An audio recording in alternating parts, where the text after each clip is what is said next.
My name is Don Chase. I was born on May 14th of 1955 in Peterborough, Ontario. However, I grew up in Omemee. I was one of 6 children in the family. There were 5 boys and a girl in the family. My mother was originally from the Mohawk Indian Reserve in Belleville, the Tyendinaga Mohawk territory. She had worked around the Belleville area for several years, and then when she got married, she had moved to Peterborough, Ontario.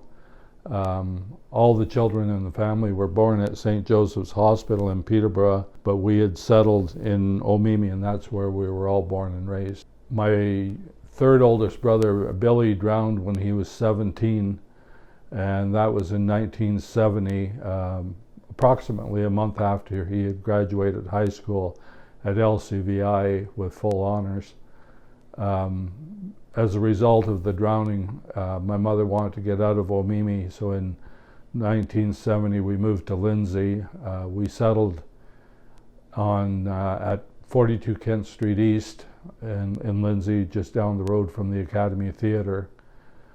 I had started my work career working on a dairy farm in the Omemee area, and then when I moved to Lindsay, I had recently just started grade 9 in 1969. I had studied in the technical trades. My machine shop teacher was George Morris for the 4 years that I was there. Upon graduation of high school in 1970, 73, I went to work for John McRae Limited. I had originally started out as what they call a gopher, working in the shop, doing odd jobs, cleaning, painting, cutting steel and cable, and then eventually I worked myself into the drafting department. They had one full-time designer, draftsman. His name was Russ Baptiste. He did all the design work of the sawmill equipment at the time, and he was responsible for coming up with a general assembly and sub-assembly drawings, and then he would give them to me, and I would take the drawings and come up with all the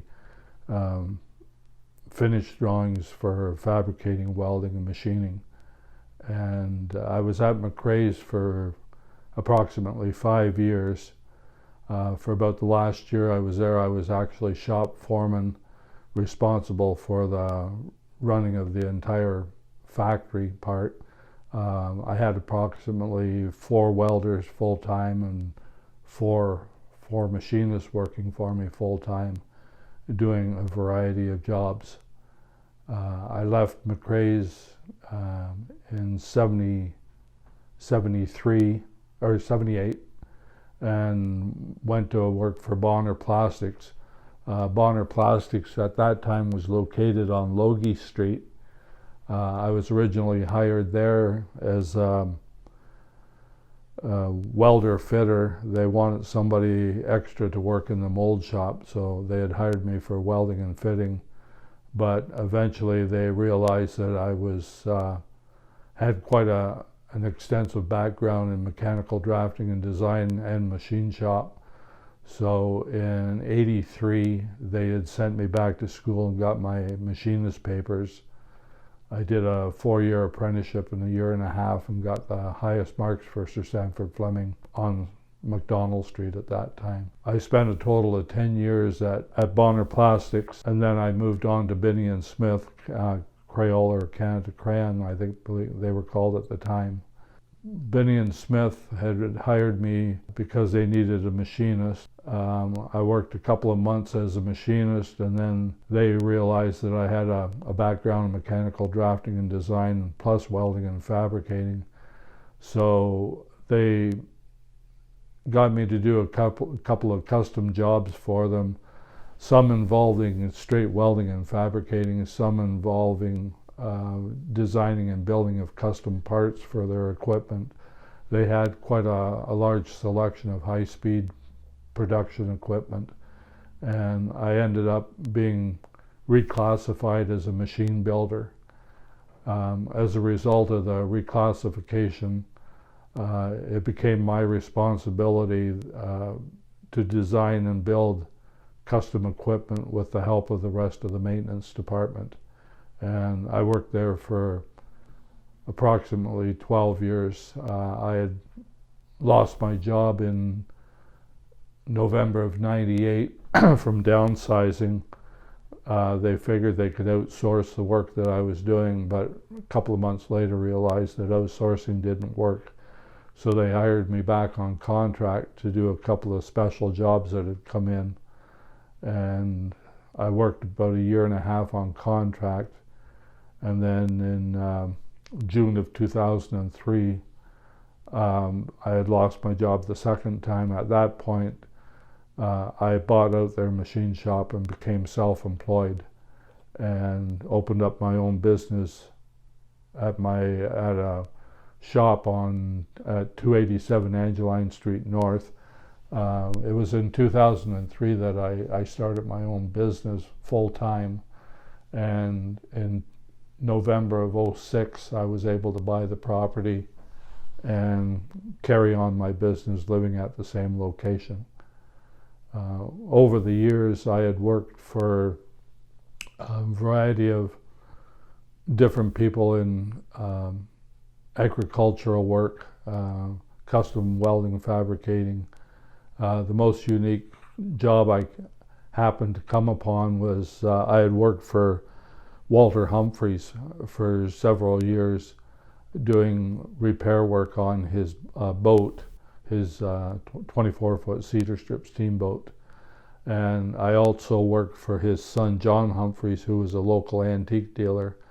I worked for John for approximately 20 years as a sideline doing repairs and reproduction work for antiques. And in 2000, Walter had passed away. I believe it was in 1988. When he passed away, his daughter and son-in-law got the steamboat. And in 2000, I noticed the boat hadn't been in the water in a couple of years. And so anyways, I approached the family to find out what happened to the boat. And they told me that the boilers, the boiler tubes had failed. And as a result, they were thinking of scrapping the boat off completely. But I got in touch with the family, Susan McQueen, who owned the boat, and got in possession of the original drawings for the boiler. And I was able to retube the boiler and save the boat. And that was in June of 2000, I believe I did that. And then in 2004, Susan and her husband John were getting to the point where they weren't really enjoying the steamboat as much anymore. Repairs were getting terribly expensive, and they wanted to sell the boat, but they didn't want it to end up going to the States. So they actually approached me and asked me if I'd be interested in owning a steamboat. So it was in 2004 that I bought the steamboat. I've been working on it off and on since then. I've completely rebuilt the boiler to the point where it's ready to put back together and hopefully function. And the boat requires a little bit of work, but it's still, I would say, seaworthy and ready to go. When I was growing up in Omemee, we lived on Victoria Avenue at the west end of Omemee. The street has since been renamed Sibley Avenue after Ken Sibley and his family, who lived next door to us in a small farm. The railway that ran through from Lindsay to Peterborough ran across just north of our property, and I have sort of minor recollections of steam trains passing through at different times. I'm not really sure when the last steam train went through from Lindsay to Peterborough, but I do have memories of the steam locomotives passing through just north of our property in Omemee. Everything was sort of quiet and laid back in Omemee at the time. The main factory in town was the Regal Stationery, and my oldest brother Vince worked there for several years in the shipping department. He later relocated to Hamilton and worked for National Paper Goods. My brother Ken, who was the second oldest of the family, he eventually relocated to Hamilton also, and he became a professional welder. He worked for National Steel Car and Procore, welding railway tank cars for a living, and eventually he went to work for General Steelwares. He moved back to Peterborough for a short time and worked in Peterborough welding stainless steel tank cars there too. When we moved to Lindsay, my first job when I moved out of Lindsay was working for Bob Archer, Cartage and Leasing. He lived on Kent Street East also at the time, and eventually I started working full-time at John McRae Limited, so that's when I transferred there. Some of the characters at John McRae Limited were quite comical. There was a gentleman there, Joe Slack. He lived in Omemee on Elma Street, and he was a professional welder. One of the main people I remember is Kenny MacArthur. He was always pulling different stunts and practical jokes, and there were several stories of Kenny MacArthur. He was, I guess, a heavy drinker, you would say, and one of the funniest stories I heard about Kenny was that he was the only employee of John McRae Limited that actually had a key to let himself in off hours. The main reason for that was that he was their best boiler and pressure vessel welder.